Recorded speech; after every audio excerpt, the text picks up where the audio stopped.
sa ating napakahusay na panauhing padangal, Sir Michael Angelo R. Adalia, sa ating masipag na PTA President, Ma'am Nofemian Lamangdas, at sa ating minamahal na punong guro, Ma'am Maylin Evangelista. Magandang hapon po sa inyong lahat.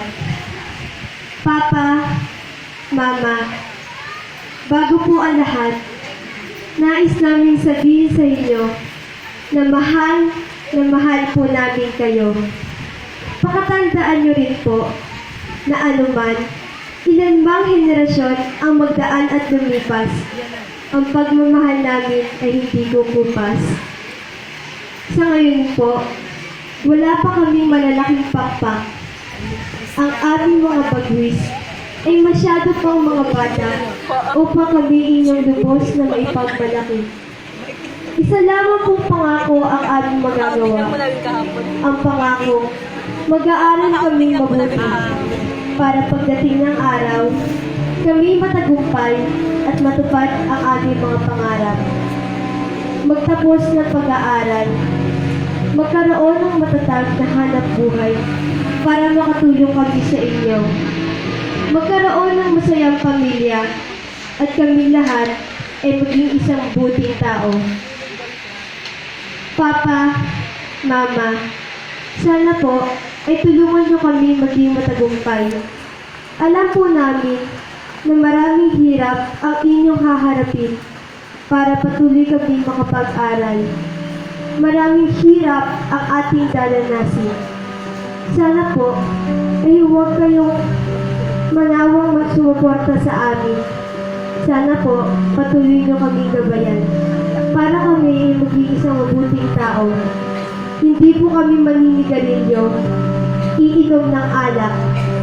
Hindi kami sasama sa masamang barkada. Iiwasan namin ang paggamit ng bawal na gamot o panlabis na paggamit ng Facebook at mga online games. Hindi kami gagawa na kahit na anumang bagay na ikasisira ng aming pag-aaral at hahadlang sa amin. Papa, Mama, kung sakali man po kayo ay matanda na, susuklian namin ang pagpapalang inyong ginawa mula noong kami maliit pa hanggang sa kami matagumpay na. Patuloy po namin kayong aalagaan at mamahalin. Papa, Mama, pangako. At kung sakali po ang inyong pandinig ay mahina na at mapapalakas ang aming boses, hindi ibig sabihin ay sinisagawa namin kayo.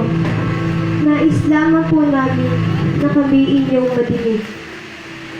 Alam po namin na maraming takot ang inyong mararamdaman sa pagdating ng araw na iyon. Kayo ay matanda na at makakaramdam na tulad ng paghina ng tainga, pagkamalimutin, pagkabugnutin, pag-ihi at pagdumi sa kama, pag kayo'y nakabasag ng pinggan, at kung ano-ano pa.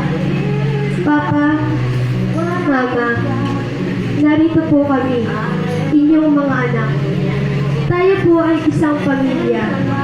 Naniniwala po kami na kaya nating unawain, mahalin, at alagaan ang isa't isa. Bata pa po kami, at hindi pa lubos ang pangunawa sa lahat ng mga bagay. Ngunit alam po namin sa aming mga puso ang tunay na pagmamahal na itinanim at itinuro ninyo sa amin. Mahal po namin kayo, Papa, Mama. Kaya pawiin ninyo ang takot na inyong nararamdaman. Mahal na mahal po namin kayo. Ang unang hakbang ng aming tagumpay na ito ay para po sa inyo. Maraming salamat po.